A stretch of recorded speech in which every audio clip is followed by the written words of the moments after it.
Hey everyone, welcome to CineHouse. I'm Joey. I'm Janice, and today we have a visitor. Yo, I am Kat. She, I yes, literally go by Kat. yes, her name is Kat. She goes by Kat.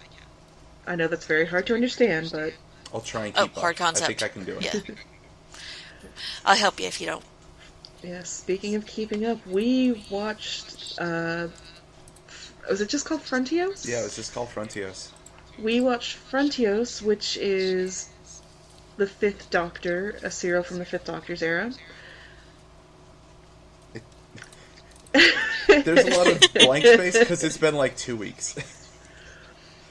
We Yeah, watched it No, like I 2 weeks remember ago, it, and then we but got lazy, and I went to Michigan and Canada. And places. and look, the, things. the the good news is the cops stopped following after a little while, so we're okay. Oh, that's good. That's always a I warned positive you. thing. I warned you about that though, but you didn't listen to me. Hey, I did say they'd stop following me if I crossed the border, and they did. Yes, Frontios was interesting. I mean, It was kind of weird. it was Fifth Doctor. People who And who listen. knew Hmm? who knew a coat rack would come in so much handy? Yeah, seriously, that's a new one on me. Alright, so I guess we should at least try to To sum it sum up. up, yeah, summing up would be the easiest thing at the moment. Okay. So it's the TARDIS. Doctor, Tegan, Turlo, and Nissa. Not in that order. Are No. on the Definitely TARDIS, not. and it gets sucked down to a planet as part of a meteor storm. And they're like, "What the hell's going on? The TARDIS is independent of gravity. It's super cool and awesome, I swear." So they get out to investigate because when there's a lot of shit falling from the sky, and you're in the indestructible box, you immediately leave it. Pretty Yeah, of much. course, yes, because it's in it like the background to like any movie ever, especially horror movies. You hear a noise, you go investigate. So Oh they yeah. get sucked. They get sucked onto a planet that's in some sort of war, and they don't understand. And Well, the upside is neither do the locals. They're like, "We've been at war for 5 generations," or something like that, and the doctor's like, "At war with who? I don't know." I don't know. We Oh, should have asked David Bowie. He was apparently in that episode. Oh wait, Yeah. no, I'm sorry. That was the girl, but she still looked like David Bowie. Hey, yeah, well, he Jem got is some good outrageous. publicity, so Jem Truly, is truly, outrageous. She's truly truly, outrageous. truly outrageous. God, and they're making that into a movie too. Yes, I know. Childhood ruined. I well, never yeah. watched it Again, because I'm a boy. childhood gets ruined on a daily basis because they keep messing with Disney. I know. Jim wasn't Disney. It was just a I'm aware of that, but still, yeah. they still mess with anything related to Disney. So they get to Frontios. They see that there's a war going on, and they're like, "What's going on? We're here to help." And then just I've seen it. I remember what happened. I just still It don't quite understand it what I doesn't make a saw. whole lot of sense. It's It's kind of hard like to follow. if you die, you get sucked into the floor, and they don't explain that until the very end. We get to see Turlo it. somehow Turlo somehow has like post-traumatic stress disorder and has like a weird freak out a little over halfway through, and then all of a sudden he knows everything, which was great. Tegan is just kind of there in a There. mini skirt and heels, which when you're in the middle of a battle, that's what you want to be wearing. That's what But I of always wear. course. And then there's just Not a whole lot of information. All right, it was they had kind of weird. the tractors or tractors, tractators, Tractators. Tractators. They look like Uh, giant bugs. the big giant Like, potato sort of like bugs. cockroaches or something. I just realized they Just, do actually look like little potato bugs, little ones that curl up, the roly polies. Yeah, they're giant roly polies, basically. They're track potatoes. So Potato they bugs. Wait, they Nissa wasn't in this. It was just Tegan and Turlo, wasn't it? no, Nissa was there. She just doesn't do anything. She doesn't do anything. Yeah. That It's like I happens a keep lot forgetting. with when there's 3 party members. No, no, no, no, no, no, no. Nissa was not there because I'm looking at the cast listing and it was just Tegan and Turlo. What Well then, Well, the... I Oh, know. she must have left by then. Okay. I want to say that Nissa was there too, but she was not. It's I could have entirely sworn possible she that she's was. been on the TARDIS the whole time. I know With Chameleon Doctor was. Sworn. well, because there's tons of rooms in the TARDIS technically, and so you could easily get lost in there. And they do. Well, we know Frequently. that Chameleon is on the ship, but for some reason doesn't appear. And it's obviously not because the person who created Chameleon and programmed it is dead. That would be ridiculous. They do actually mention that there's no explanation as to why Chameleon is not. Yeah, I mean, he he's just like, I'm a companion now. Well, bye. But I See you mean, later. it's just sort of that. Although awkward... apparently they were going to do a sequel to Frontios in the 80s, Yeah. but That's it just obviously random. fell through. Yeah. This is the fun fact, this is the only time you'll ever see the Tractators in a television series. They are in a Big Finish story, but as far as the screen, you're never gonna see them again. Unless, like, magically they bring them back with Capaldi. Which, honestly, I don't see happening. No. Our friend the cinema chick is having fun with Wikipedia today. I'm the fact checker. For good reason. So yeah. Anyways, they land on the But yeah, planet, and all the Turlo humans. threatens them with the coat rack, and they think it's like a death ray. Yes, because he's So like. somehow they just kind of allow it to happen. Somehow they figured out that Turlo's not human, which no human on Earth ever gets, even when he tells them. But that's other episodes. But it just frustrates the hell out of me. He doesn't act human. He certainly doesn't look like a little boy in school. So I don't know why Which is they weird think because he's dressed like a schoolboy. yeah, well, because he's supposed to be passing himself off as an English schoolchild in like Yorkshire area. Yes, because And every school child looks like he's probably 30. yeah, he looks older than me. So it's just ridiculous. But for some reason, it's like the two little kids wearing their dad's trench coat immediately become one oddly shaped, wiggly adult. Yep. That's apparently Turlo. But anyways, on this planet, they apparently did figure out Turlo is not human. Because when he claims that he's got a weapon from his homeworld, or that he knows alien technology or whatever, they totally buy it that they hat racked The first equipment. time. I'm And I sorry? think they bought it again at the end. When he gives them the coat rack. They buy it a few times. Yeah. He gives him Yeah. the coat rack as a weapon. Like, here, use this, but only in Like- times of most dire peril, or something like that. And you're just like, okay, so this is a higher form of civilization, yet coat rack. Because coat rack. Well, Yes, apparently coat rack is the most devastating weapon of all time. apparently Well, the they don't first know. through fourth Doctor's coat rack is very intimidating. I don't know. It does look kind of futury because it's from the 60s. I don't know, the third Doctor's cape was pretty intimidating. That's true. And he had Bessie, which is pretty cool, but... To be fair, he also had a vehicle that was best labeled as an invalid carriage. Anyways, Yeah. It was... Like, But the yeah, whole point that- is they're trying to figure out what's causing the war, yeah, what's why, happening why to are the these people colonists when they being bullied? die. It's... And then it's just these bugs dragging people underground With their so minds. they can, with their minds, to put them in machines to dig. Yes. And to be fair, it is actually, the concept is quite horrifying. But I give it to the time. I mean, this was Not in the exactly 80s. modern. For the time, I'm sure it was more terrifying, but because we're spoiled by modern technology and special effects, it just kind of came off hilarious. Yeah, we laughed our way through it. Well, Because, I mean, the Tractators, and especially Gravis... No, Gravis is the only one that spoke. You could tell the makeup job wasn't the best. yeah, they were bugs with vaguely offensive-looking faces. Yeah. Sounds like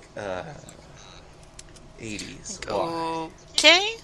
Because the 80s were a very interesting time. Yeah. Still not as bad as the Happiness Patrol, because... Yeah, well, the Happiness Patrol was intended to offend. This just seemed like a bad... Like, I don't think anything was intended. They certainly weren't like... Like a No, the mistake. Happiness Patrol had a... I was gonna say, the Happiness, the main enemy was the Candyman. That was just ridiculously bad and hilarious. Yeah. But it had Ace, which kind of made up for it. Yeah, there was no Ace here. There was just Turlo, and I don't like Turlo. I know. I guess Turbo Tegan's... kind of annoys me. He's just kind of whiny, and then he's kind of cowardly, and then... Okay, he wasn't necessarily being cowardly, although he can be. He was having, like, nom-flashbacks over and over again. No, I understand before then, when he had the nom-flashbacks, I get it. But, like, before then, he was just kind of... Eh? Yeah. But once he had the flashbacks and he remembered everything, I was like, oh, okay, I get it. But Suddenly he's useful. yeah, but before that, it was just like, he's kind of just there. Like, when they go to steal, basically, acid? Yeah, And- some sort of compound for Yeah, dissolving the rock. they're like, send the women can do it. Like, wait, what? Although I loved it when they tried to hide, they would just kind of like squat in a corner and like no one would know they were there. Kind of obvious, because, you know, Tegan is not dressed like everybody else. It uses the same logic as those really cheesy kung fu movies where a bunch of ninjas show up in like bright pink unitards. Yeah. And then they hide on a roof in the middle of the night. Nobody sees them. Yeah. Because bright And they pink always is the- attack one at a time. Yes. It was just kind of, okay, if that's how it works. Sure. So, But I gotta say that I think our favorite moments out of the entire series, the whole like 4 episodes there were only 4. It was this background character. oh god, yeah. He had no lines. He had no significance whatsoever. He was literally just one of those background characters, an extra. Yeah, I don't think he was credited. No. Probably not. To put it into modern perspective, if anyone remembers the whole left shark thing from the Katy Perry halftime show, he was the left shark. If you don't understand that, he's background Legolas. If you don't understand that, where have you been living? Google it. Yeah, go Google. But it's hilarious because like the doctor and Tegan and an actual doctor, like the medical person from the planet, would be like standing nearby talking about what's going on in this condition. But in the background you look and you'd see this one guy laying on a bed but like leaning forward, like trying to listen. It's like, what are you doing? You're supposed to be an invalid. Invalids don't move. Yeah, well, He it was seems weird. so interested. He seems... The thing is, Janice and I kept going, well, obviously he's like a spy or something. He's Yeah, gonna we thought pop he was up and- significant. No, he was literally just a dude in a bed. Yep. He meant nothing. He was a red herring. Or there would Thought be he was a another time person. where it would be the same situation, like Tegan was talking to someone about like a file that she'd found. You see this person in the background doing something at a table. I don't recall exactly what they're doing. And we kind of just figured out, oh, well, he's just being the typical polite British guy. He's not even supposed to be there. He's like the caterer. But he accidentally walked into the shot and he's too polite to leave, so he's just playing along like he knows what he's doing.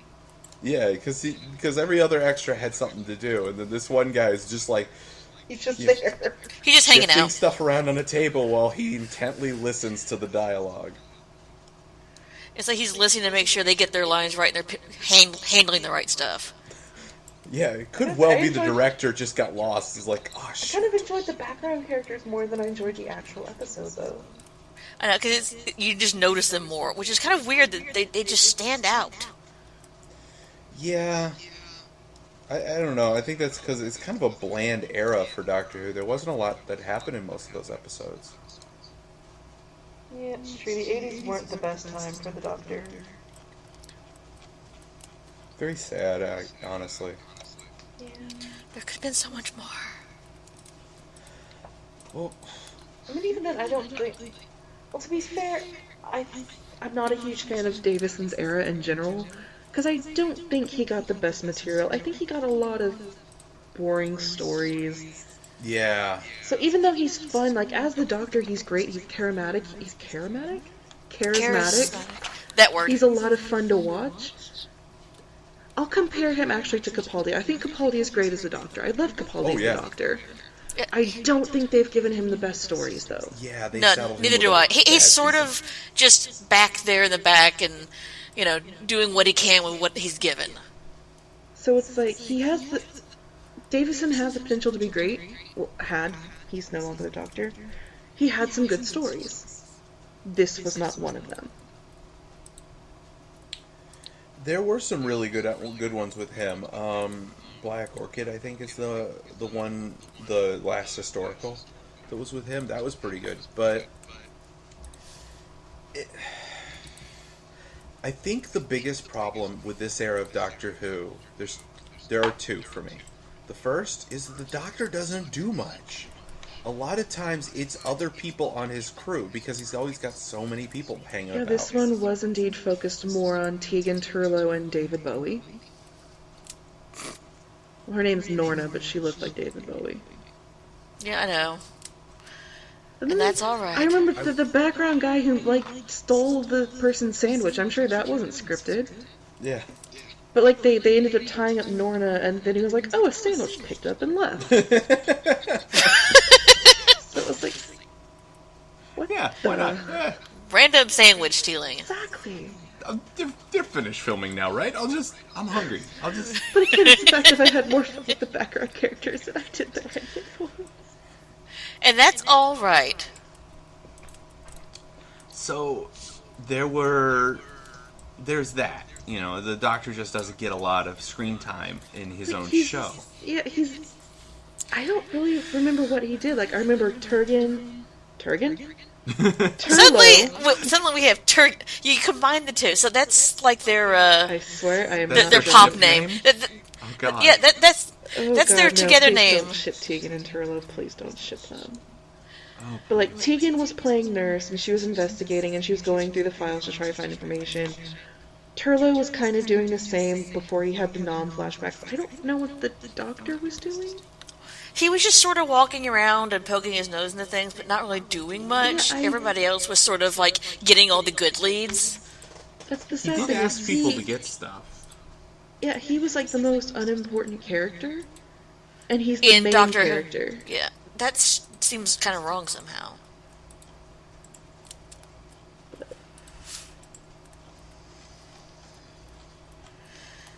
I don't know if they made it intentionally. Again, I'm sure for the time it was great. It was hilarious, or not hilarious, but it was great. But for me, being spoiled by modern technology, all I could do was laugh. Yeah, the effects are terrible. The acting is terrible. The plot is kind of a stretch, even for Doctor Who. It's a stretch. Because they find out to run the machines, that's why the Tractators have been stealing people. Well, it turns out they've stolen TARDIS to help run this machine, and they figure out how to get the TARDIS back together, but they have to go this really ridiculous route. It's you have to get the Gravis by himself and the TARDIS, then you have to do this and this and this and this and this. It's this long series of somethings.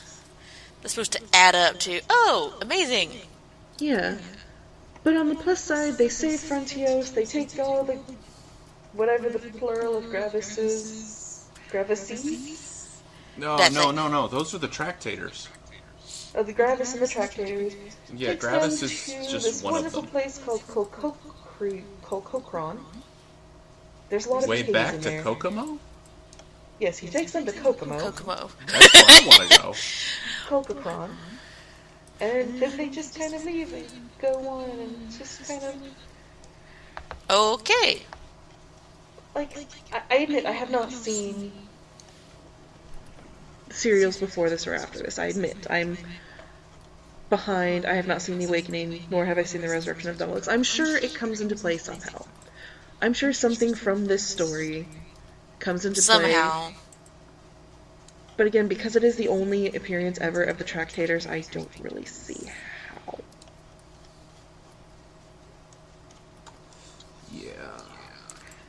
It's confusing. Well, I don't know that there was so much of an arc back then.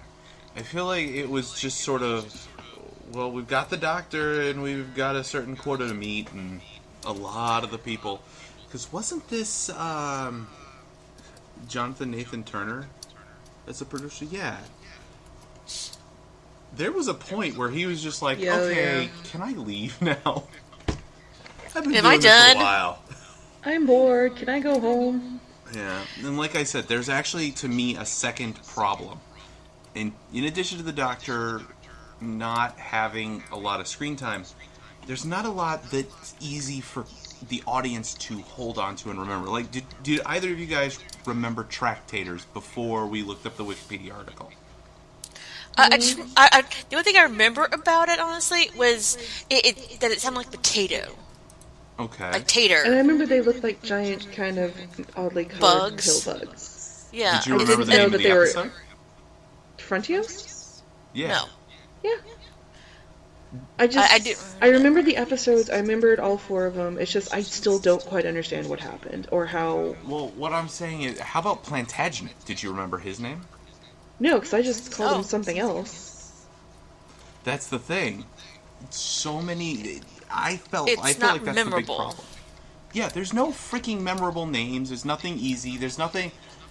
None of them are so complex. Like, there's no Raxacorical Like, other than Turlo and Tegan and the Doctor, who are going to appear later and before, nobody stood out. Right. And they don't make any effort to, either. Everybody's kind of, like, interchangeable. You know, there's not, like, a lot of rebels. Yeah, because characters are more interesting than the main characters. It's sort of like, it's like they pull people off the street. Like, okay, you're not going to be here later on. You're just going to die anyway. It's like random dead person number 1. And for me, but it was still interesting. Like I was saying with the names, that to me is a pain in the butt. I hate it when there's a bunch of names and I don't remember any of them. I remember there was Revere. Yeah, Captain Paul Revere is the only one we can remember. Because it's random. What was the old dude's name? I have no idea. I don't remember anybody's name. Let's see. Plantagenet. Wasn't there that old doctor guy that was supposedly one of their father of one of them? Yeah, that's the one I'm thinking of. Norna's father. I thought that was Captain Revere. No, that's probably the leader. Captain Revere was the father of Plantagenet. Oh. He was just kind of a jerk. Norna's father was like the doctor. He was the doctor. Yeah. Yeah. Maybe that was. He was the nice guy who Cockerel. Yeah, that guy. He's the one who followed around the doctor and actually believed him and wanted to figure things out. But then wait. No, wait, I think he said there was like a brief attempt at kind of a rebellion because that one dude got kicked out. I don't know. Then they had looting. There was looting involved. There was looting, but then like he got kind of the. That was the most British looting I've ever seen. They were so lunch. It was so calm. Yeah, it was just they just kind of strolled out, and he like ends up just going to like the rebels or the peasants or whatever you want to call them, and he gets them. All right, lads, it's time to loot. Everybody form an orderly line. Everybody will get their share. I only know this because... Oh, okay. Again, I have the wiki, so that's the only reason I know the names. Mr. Range was the medical officer and Norna's father. Ah. I don't remember the dude who was kicked out, but then like got all the people to come back. Retrograde? I don't know. I think it might have been Retrograde. Okay. This is what I'm saying. These are humans. Yeah, these are like the main characters. Yeah, these are main character humans. Plantagenet is the main dude. Brazen. Range, Cockerel. And the little kid comes at me hearing that. Cockerel? Yes. For me, it's a lot easier to remember a character and put it's easier when the name is familiar or easily remembered. Like, this is my biggest problem. Who the hell is going to remember Plantagenet? I know. It the sounds only like reason some sort I of remember like Revere formulaic. is because he's freaking Paul Revere. He's the one who gives Yes. a warning at the very start. That was his thing, and his yeah, name was that's Revere. all he did, and it was like done. But it's like, he was sort of just there because he was Paul Revere, and Paul Revere warned people in history, and so he got named Paul And Revere. we remember Norna because, again, she looked like David Bowie. Yeah, and she has the It most was- memorable of the names. Although, I can't help but think that during the Fifth Doctor's run, the current Queen of England was an avid viewer. Do you remember? Do you think that she watched that with Revere and thought, too soon?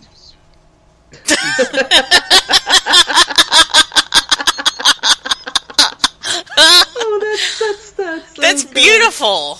You win the internet. Yeah, you have won the award of the internet for today. Game's over. Let's go home. So, speaking of game being over, at the end, how the hell did he defeat them? I can't remember. Like, he took Gravis, He who was like fixed- the get- head tractator, into... Yeah. The TARDIS like console room or whatever that was like ripped apart or whatever, Yeah, and then and it was like he- expanded or something. Yeah, they were trying to, like, take the technology because they were turning the planet into a spaceship, right? Yes. Okay. So they could fly it off to another planet. Right. Okay. I And so kinda he had to be, and the main guy had to be separated from the others somehow to And they make had it to- possible. He had to be the one to activate the controls for the TARDIS to pull itself back together. Tarlos, yes. Shut up. Hee hee. So it's just kind of like... It's it so doesn't make sense. complicated. Even- I know you never apply logic to Who, but this still doesn't make any sense. Like, I can try to figure out and understand most of the things I've seen, but this... You have to apply a little bit of logic to Doctor Who. I've heard that argument. You know, you don't apply logic to Doctor Who.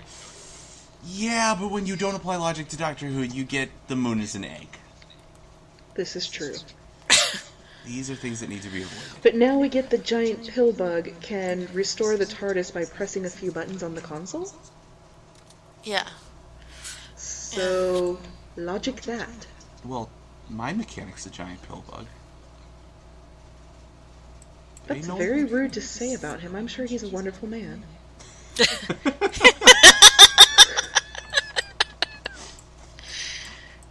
Actually, my mechanic is awesome. He fixed my car for like only $500, which should have been about $2,000 job. So yeah, that is kind of It's rude. like, thank you. He does Shout out not to his have that mechanic. much of a hunch. What? Shout out to your mechanic. Yeah. Yeah, so shout out to all the mechanics out there. So, I'm sure you're not tractators, but how do I know? If you are, we're okay with that. Just As long as please you fix don't our take cars. over our planets. You just keep fixing the cars, and we're good. We'll pay you. Don't hollow out our planet. You'll anger the creature that lives in our moon. Yeah. That's another day. That episode will have its day. Oh, the Moon Egg episode? Yes, Yeah, God. the moon. That That was was- so weird. Again, with Capaldi, none of his stories seem to connect to me. They... Okay, the the- finale was pretty good. I don't even remember the finale. Never With mind, Missy. I remember it. No, I just remembered it with the Cybermen and the Brigadier. Which, Yeah. props to the Brigadier. I left that little shout out and nod to him. Which is awesome. They decided to go, hey, look who we have. But And again, you know the bit where they put in where it's like all he ever wanted was for you to salute him back. When first of all, the Third Doctor did a few times, but that beside the point. If you actually watch later bits with the Brigadier, with the Fourth Doctor, the Sixth Doctor, I believe, yes, fifth, the Doctor lasts. fourth, the fifth, Brigadier lasts forever. and Seventh, the Brig does salute him, and he doesn't salute back, and the Brig always looks really disappointed. So seeing that was actually like, yeah, okay. For once, He's this finally got little his moment. tie-in is pretty good. I like that. But again, with Capaldi, like, the first episode with the dinosaur in London, I don't understand what that had to do with anything. The Yeah, one she like, brought why? in, like, the only connecting thing was that, like, brief little epilogue that with whoever died went and talked to Missy, and she was like, "Welcome to the Promised Land." But even then, there was a couple of episodes that didn't feature that, like when they robbed the bank of Yeah. Carabraxis. What did that have to do with anything? True. Nothing. The moon egg. What did that have to do with anything? Or was it the flat people, the shadow creatures?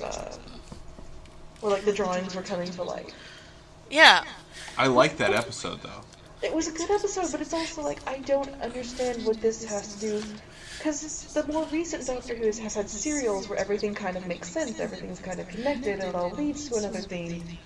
Yeah, it sort of has, like, the whole Donna thing. Yeah, it felt so disjointed, and I didn't know what to make of it. Hey, if they wanted to confuse us, good job. Yeah. Seriously. Because, I mean, individually, the episodes are good. Together as a serial, as Capaldi's introduction, I'm sorry, I found it incredibly weak. Yeah, I've always, ever since I started watching, I've kind of been a big fan, but Capaldi is just sort of fallen flat to me. Like I said, Capaldi by himself, I love him as the Doctor. He's had some great lines. He's had some really good moments. My chief complaint is, one, everything seemed very disjointed. I did not see any sense of continuity. But my main problem with the Capaldi era so far is that they keep giving him throwbacks to 10 and 11. Like, they keep bringing up things he did as Tennant, or keep bringing up things he did as Smith. So it's like they're so desperate to keep people who wanted a younger Doctor that let's just keep reminding you, yes, Tennant played this, yes, Matt Smith played this. It's like, no. Give Capaldi his own. Let Capaldi make the role his own. Not just, oh, well, this used to be Matt Smith, or oh, this used to be David Tennant. No. He needs his own life. Because all the other Doctor Who have sort of had their own personality and brought their own life to it, which made it personal and stuff. Because, I mean, Matt Smith, oh my gosh. He had the personality that just jumped out. I admit, I love some of Capaldi's lines, like we're in the first one where he sees his reflection for the first time, and he's like, I'm Scottish. Oh my God. The attack eyebrows. Yeah, the attack eyebrows. And my favorite line is where he's talking about, why can't you speak properly? Because he's got the accent that's different. And it's like, you can't, like, finally it's someone who speaks properly, Or later into the Dalek where Clara's kind of annoying him, and he's like, oh, Clara, don't be lasagna. And it's like, that's one of my favorite lines, because it's so Doctor, and it's so random, and then just Peter Capaldi saying, don't be lasagna. Because, I mean, that face saying, don't be lasagna. Yes. It's like, you don't expect that to happen. And I have to admit, I think Into the Dalek was indeed my favorite. Yeah, that one was a good one. It was unique to all these, because you don't normally, you never seen the inside of a Dalek, really, except for when it blows up. No, there are some points where, like, Davros, you kind of see in it, but... Yeah, but it's not, like, highly detailed like that. And that's the thing I feel with Davison, is they kind of wanted him... Granted, when people think of Doctor Who, they think of David Tennant, Matt Smith, Tom Baker. Coming off of Tom Baker, you have some big shoes to fill, and if you are not Tom Baker, people are going to lose interest. So I'm pretty sure they were trying to let Peter Davison make it his own character, but at the same time, they were probably a little bit worried that, well, he's not like Tom Baker. He doesn't have the wacky, kooky, crazy... He doesn't have the giant hat and the scarf. He's just kind of a little more demure. Yeah. The character never truly became his. He did okay. I mean, he had his own personality. It was just very sedate compared to the other Doctors. It's just, again, coming off the heels of Tom Baker, you're not going to be the most popular Doctor, because, again, everyone's going to automatically look back. And go, oh, we had this guy, and now it's this guy. And that's how it is with also the New Who, is everyone loves Tennant. I'm sorry. He was a good Doctor, yes. He had his moments. He's not my favorite. He's actually one of my least favorites. I'm sorry if you're a fan of Tennant. I prefer Eccleston, I prefer McGann, I prefer McCoy. I mean, yeah, he's on the list for me, but, I've not seen as much Doctor Who as other people have in the past, but, again, I started with Matt Smith, and then I had to work my way back and sort of pick up again to kind of figure out what's going on in all of it. So, I've seen all of the Eccleston era, where, that was sort of the reboot, the beginning of the new Doctor Who. I love the Eccleston era. And that was amazing to see the beginning of it and stuff. It's kind of go, oh, so that's where this comes from. Sort of have some kind of knowledge about him. But then when it jumps from somebody like Matt Smith to Capaldi, you're sort of going, okay, I need some personality. I need some background. It's a shock. You went from this kind of happy, young, carefree, free-spirited doctor to kind of a... You basically went from... I don't know, some really... What's a really happy internet meme? I'm trying to think. Grumpy Cat. I don't know. Yeah, you basically went from Matt Smith to Grumpy Cat. Yes. That's the best way to describe that, honestly, because you're looking at it and go, okay, he's grumpy, he's old. But that's what I love about him. Well, yes, I mean, that's kind of a charm to him, but then you still kind of are grasping at, like, trying to find something familiar. Yeah. I really like his complete lack of understanding of humans. Like, he's like, somewhere along the lines, he forgot a lot of the things that Matt Smith and David Tennant understood about humanity. And to me, it feels like he's slipping back into being more like a Time Lord. Yeah, more alien-esque. I think they brought that up from the 50th anniversary special on when he supposedly rediscovered... Basically, the whole Time War thing, when he discovered Gallifrey is basically in a pocket universe. I like the theory of he grew younger and younger and younger, more carefree because he thought Gallifrey was gone, but now that he knows it's back, he can live with his regret, so he's allowing himself to basically be an adult again. I like that theory. That's how I see it. Mm. Although I always got a lot of regret out of Matt Smith's portrayal. I thought that was pretty good. He was really good at doing what I heard somebody describe once as playing an old man stuck in a very young body. Which he did. Oh, yes, very much so. He had a lot of humor, but his dramatic moments, oh my god, they were... Especially... He could be heartbreaking. I actually cried during the Angels in Manhattan, when he was so upset about losing Amy and Rory. Oh, that got to me. Another movie moment that I personally loved the most is his speech for Rings on Akaten. Oh god, yes. That was my big moment where I go, oh my god, I've watched it over and over again on the internet. Mm-hmm. Because he put his everything and it's into basically that. He captured the essence of being a Time Lord. I think he's like 1,200 years old at that point. I think he's 11. 1100. He's basically saying, I'm old. I have seen the beginning of time. I've seen the end of time. You feed on memories. To me, it was kind of like a plea saying, take some of my bad memories away. So I don't have to deal with them anymore. Yes. I love it. And that's so... I didn't like they brought Clara in to kind of save the day, but still, again. Yeah, Davison, stupid. That's how I feel about Davison. Is she basically went from Matt Smith to... I don't want to say Capaldi, because Davison is not that grumpy. He's not this... No, he's a cheerful, easygoing guy. Yeah, sort of cheeky guy. Too. By this point, this is after he loses Adric. You know, he suffered. If you have not seen the death of Adric, it will break your heart. They don't explicitly show it, which for those of you who haven't seen it, he died in... Oh, I forgot the serial. Time Slip? No. No, I can... It has the word time in it. Because he dies at the moment that the dinosaurs are destroyed. It wasn't Earthshock, was it? Oh, maybe it is. Yeah, Earthshock. Yeah, and then the ending with the broken gold star. It's basically, in order to save the people, they have to solve this really complex mathematic function. Adric comes from a planet where math is their specialty, so he stays behind, and they try to pull him away, and he's like, no, I can solve this, so at the last minute he runs back, solves the equation, everyone lives, and then all you see during the credits is he had this gold badge that he wore. He had given it to the doctor, or the doctor had taken it, and he'd used it against a Cyberman, because Cybermen are basically, gold is lethal to them. No, it wasn't a Cyberman, it was something else. No, he used it on the Cyberman. The gold was used on the Cyberman, but then at the very end, the Cybermen had locked the controls. They'd locked the computer out of being able to override a crash sequence by giving it several logic puzzles to solve, and the computer would take too long. And Adric was like, I can solve them. I can solve them in time. And he starts to solve the puzzles, and he gets the very last one. And then he looks at the clock, and the clock is 1 second away. He says, I can't type it in time. Now I'll never know if I was right. And then it explodes. But all you see during the credits is not the usual like black screen or the galaxy or anything Doctor Who related. All you see is that broken badge from Adric. Yeah. And it's heartbreaking.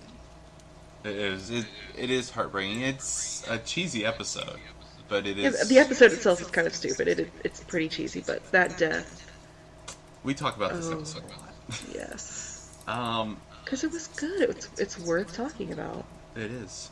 Unfortunately, Frontios did not feel worth talking about. We picked it out at random, and you can tell. Yeah.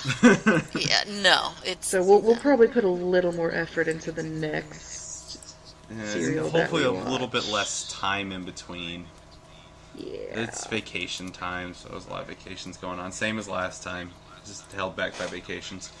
And that mess of the police and the dead hooker, but that's why I had to go to Canada. Well, yeah. I mean, it was your dead hooker, but again, hey, it's I didn't ask you to kill the hooker. You did that on your own accord. Allegedly. Allegedly. Right, I will admit you are innocent till proven guilty, but we're talking about Frontios right now. No dead hookers in Frontios. So no, let's go ahead. Just a lot of very non-memorable. Yeah. It did nothing for me. A lot of the times when we watch something for our podcast, I do remember it. Like months later, I'll go back and be like, "That was a really good episode. I should watch that again." Not this one. This one left no impact on me. It wasn't terrible. It was not as bad as the War Games, where it just lasted and lasted. No, the War Games was good. I will give you that. Even though it lasted like 15 episodes, it was good. But the fact your number increases. It did drag on a lot, and you have to admit there were points where you were so bored. But I mean, then again, they did have Steve Jobs, so yes, apparently. Not really Steve Jobs, obviously, for those but who it might looked somehow like him. be confused. Yes, it did. All right. My phone is ringing. Why is my phone ringing? I do not know. Raisins. I'm ruining the illusion. Yes, because we're all in the same room. You just don't realize this, even though he flat out said he's in Jersey and I'm not. I never said you were in Texas. I did now. Exactly. I am the missing link. All right, illusion ruined. Let's review. Didn't care for it. Yeah, no. Yeah. It's just, again, as you said, not really memorable. It's not something I'd go, oh, this moment was really funny, or this moment was really action-packed. I gotta see that again. You saw everything you're going to see. The most action-packed scene was when they decided, let's climb up this chute, and then we'll come out where I think somebody was having their lunch. Yeah, the most memorable thing for me was Turlo and the coat rack. Oh, yeah. I forgot about that. Again, you forget about the coat rack. Yeah. I guess, I mean, for people at the time, being like, oh my gosh, the TARDIS was destroyed, all that was left was a coat rack, would be kind of, exciting, but now, with episodes happening after that one, and knowing that the TARDIS is fine, that little bit of tension, the only real tension in the whole show, was not there for us. So, meh. I'm gonna say to anybody listening, don't bother with Frontios. There are other better. I'd say go for the Caves of Androzani. Yeah. Well, now I've got to go back because everybody loves that. Everybody loves Caves of Androzani, so I got to go back and rewatch it. I was like, I guess, in a bad headspace when I watched that because I gave it a negative review and everybody likes it, so I'll go back and watch it again. At some point. Which, fun fact for the upcoming series of Doctor Who, I'm reading up on it. The person who wrote Kill the Moon is unfortunately writing again for the new season. Yeah, he's writing the 7th and 8th episode. Wait, aren't those the ones, the girl who died and the boy Kill who the lived or Moon? something? Kill the Moon? No. No, the only things they've announced so far is they've done Last Christmas, which I did not like. Because again, Santa. The first episode will be The Magician's Apprentice, followed by The Witch's Familiar. The 3rd and 4th episode have not been announced yet. The 5th and 6th one are The Girl Who Died and The Woman Who Lived. There are rumors that they want to bring back River Song. I'm hoping they do. Yes, 'cause River Song is one of my favorite characters. But they're also saying that Missy is going to be back, Osgood is going to be back. Apparently Odin, yes, Viking god Odin, will be in the upcoming series. Weird. I don't know. Odin! Like, how are they going to manage this one? What are they going to do? They do say River Song at one point. Thor's does just say to gonna the show up doctor- and be like, I'm on my way to make millions at the box office. Here's No, my no, dad. you do recall. There is a point where River, I believe it's when we're introduced to her in Ten's era, where she says, like, don't you remember we had a picnic on Asgard? Yeah. So the Doctor has been to Asgard. This might be playing into that, or this might be explaining it. Yeah, I heard that there was going to be something to do with Ragnarok this season. I'd heard I that as hope a rumor. so. But I'm saying that's interesting, so that's coming up. But again, Frontios, unless you're a diehard fan of the 5th Doctor or just Doctor Who in general, I don't recommend it. It's not memorable. It's entertaining for what it's worth, but it's not the best one they've ever done. Yeah. Yeah, I think that's gonna be true for all of us. Is just like a meh response to this one. So instead of leaving it on kind of a meh ending, let me ask you guys: is anybody excited for the upcoming Jurassic Park movie? Yes. Actually, yes, I am. Does anybody I'm expect it so to be as excited. good as the first one? I'm not sure. I mean, there's more technology again out there than there ever has been before, and Jurassic Park was sort of an older one. Because she and I actually were talking about this the other day, and actually all the questions we had about Jurassic Park, All the like things that why go wrong with Jurassic Park, like how did this happen? Why did this happen? This happened and all, but it was still a good movie. We would still want to watch it because it's still entertaining. It's got entertainment value, and so we hope it sort of has that same feel, but does its own thing. Because if it tries to do the exact same thing, it's not going to work. I don't think. Yeah. I'm looking forward to it. I expect it to be like a dumb action movie. But I like dumb action movies. I'm a boy. I I'm like kind those of things. excited to see because apparently, I mean, they've said in the trailer that there's a genetically. Yeah. Remember Basically, their they original... created a dinosaur. Remember Yeah. those early concept images of like a people dinosaur, like a humanoid dinosaur? Uh-huh. They apparently kept with that plan. And, hang on a second. Go away. Never. Sorry, talking to my phone. I know. It looks like they kept with that plan of genetically engineering dinosaurs, so... Yeah, again, I was actually seeing some other trailers and stuff. I don't remember where I saw it at, per se. But seeing these trailers where the one of the opening images that you actually see is that old Barbasol can that Nedry tried to steal. Yeah. And you're like, that he hid the embryos. embryos in, and it's laying there in the dirt, and I'm like, so they're going to involve that? They're kind of going to harken back to Jurassic Park. That's kind of cool. Well, if they the actually thing thought, is- To think about it, did they ever recover the embryos, or were the embryos No. destroyed? It is possible that they're still good. He said the guy in the first movie, I can't remember what company he's from. Johnson. Because that's all I remember, because Nedry's like, Johnson! We've got Johnson over here! Johnson! Johnson! I Oh, love yeah. that line. That's my favorite See, line. nobody cares. Yeah. Nice hat. Johnson told him the can will keep him good for 48 hours. Got to get him to us by like 24, Okay, then 48 they're hours, something like that. You can take it on a plane. It'll go through X-ray. It'll look fine. Yeah, it just So looks like shaving cream. yeah, you can And it even was supposed to shave be, with it. sealed or something. So it, Yeah. But the thing is, in the trailers, it looks like the people who did the experimenting actually did the experimenting within the facility at Jurassic Park. So, if they are going to use the Barbasol can, it's going to be like a teaser for number 5. I bet you anything that if that shows up at all, it'll be a teaser for number 5. Yeah, because again, I've seen some movies where I've seen the trailers and it's got all this fun stuff, and I don't see it in the movie. It's like they removed it for some reason. Oh yeah. It's, trailer baiting. Yeah. Yeah, I'm just like, or sometimes the trailers are all the exciting parts, and you go to the movie and you're like, "That's it." I saw those. I saw those already. Get more. Hey, that was the only funny joke in the trailer too. Well, it's like, for me, when I saw the Avengers, I kind of think they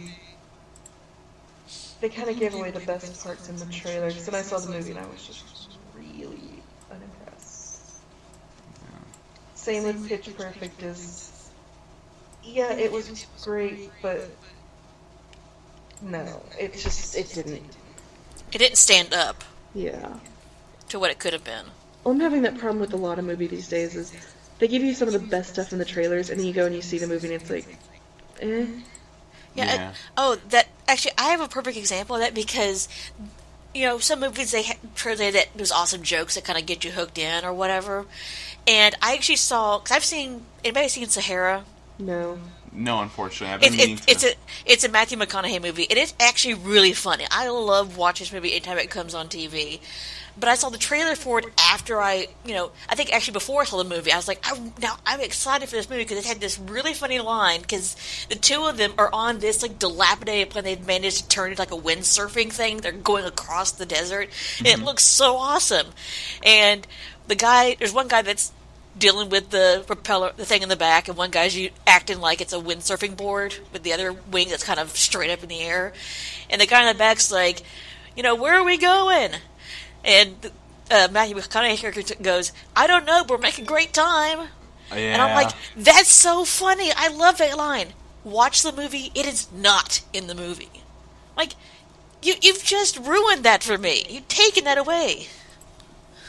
I do remember that. I remember that in the trailer.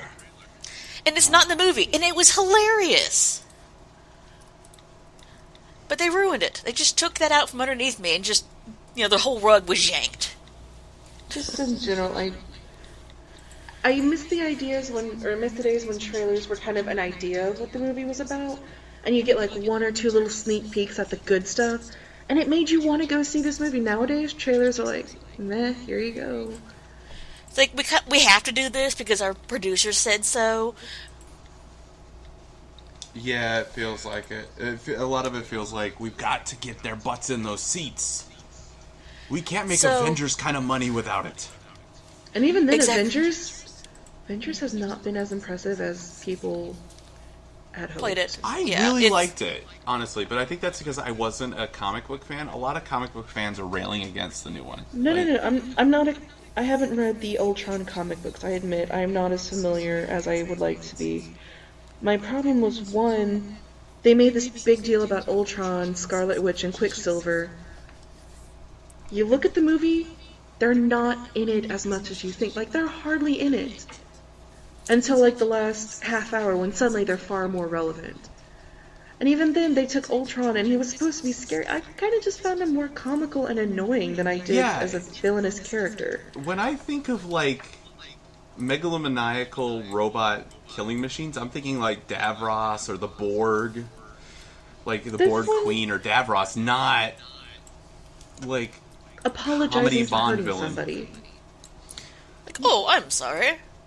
Which he did. He literally he hurt someone by accident, then apologized. Ooh, I'm sorry. I'm sure they'll be able to fix that. I'm sure they'll Which be again, It's like, that's here, apparently you need a Band-Aid? tie-in. I think that's apparently a tie-in, I said, to the upcoming Black Panther movie. Yes, I was like, that's pretty cool. Where is he? And I was like, I leaned over to Tanya. I said, I bet we're going to see a Black Panther cameo. Okay, they're leaving. Oh, never mind. Okie then. But to me, there were too many characters, which again, I understand the reasoning for having all the characters in there, but still, in general, too many characters, too many side plots. Just... I understand the whole Hawkeye thing, but that kind of brought the movie to a screeching halt to me for multiple times. The whole Black Widow Hulk thing, that just kind of brought the movie to another jarring halt. I couldn't get behind it as much as I could get.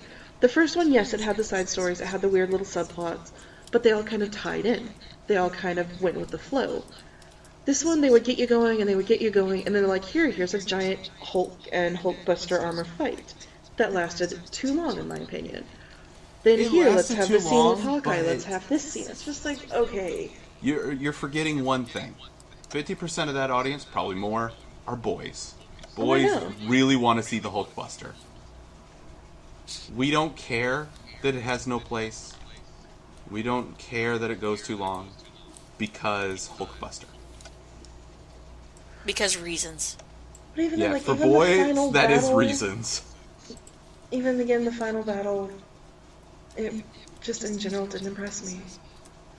Yeah.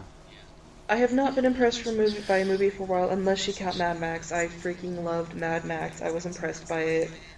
That's probably one of the few movies out right now that I would say go see it. And yes, actually spend the money on 3D. I'm going to have to go see it. I haven't seen that one yet. The one thing I'm going to say... it's worth we it. got to wrap up, but We the one do. thing I'm going to say is... do not see Jurassic Park in 3D. We went to see Avengers, and all we could get was a 3D showing. So... we went to see the 3D Avengers, not bad, but in the process, we got 3D trailers for certain other movies, including Jurassic Park, and the 3D in Jurassic Park was awful. Like, Tanya took her glasses off and threw them bad. Like, she was like, oh my god, that hurts. That hurts so bad. It hurt my head, and I'm very strong-stomached when it comes to bad 3D. Well, I know she doesn't like 3D in general, right? Yeah, she doesn't. It makes her queasy. Yeah. And Yeah, this I've was never some been a of the fan of worst. 3D either. Like, this gave her a migraine and queasiness almost instantly. It was so bad. Especially the part with the velociraptors at night. That gave me a She splitting may headache not for the enjoy next 30 the- minutes. The only thing is, I'm not a fan of 3D either. Usually I see zero change. There are some special effects in Mad Max that are worth the price of 3D, but if you see them in 2D, you can obviously tell, oh, well, this was made in 3D, but again, for her, the 3D isn't bad, it doesn't make you nauseous, there are some really good effects. I would say I would recommend it for her, but I can understand why she doesn't like it. Yeah. Well, she didn't like 3D in general. She just thinks it's hokey. But that was unbearable Well, that's for the her. thing, the hokiness of the 3D in Mad Max is the reason I would recommend it. It was... Yeah, I'm just saying with Jurassic Park, I mean, that was we need migraine medicine before we get into Avengers because of how bad the 3D was on that trailer. Well, the And thing is, it this could looked go one of two 3D, ways. it It could was be just- even worse when you see the movie, or it could be like amazing. It could be, but Do you You really know, want to spend they- money to find out? yeah, well, there's that. But also, when you make a trailer, you don't put your worst scenes in the trailer. Like we were saying, you always put the best jokes and the best scenes, the best action moments in the trailer. And that one stupid part where all the Avengers leap at the same time and they all make poses. That's what you put in the trailer. You don't put the bad parts. So getting really terrible CG in the trailer tells me that there's even worse. 3D in the trailer tells me that there's even worse 3D in the movie. And I'm not willing to take that risk. I agree. Yeah, ditto. Alright, well. Ba-da-ba-ba-da-ba. That's all. Hopefully, we won't take forever and a day getting to our next podcast. Yeah. Alright, good night, everybody. Good night. Night.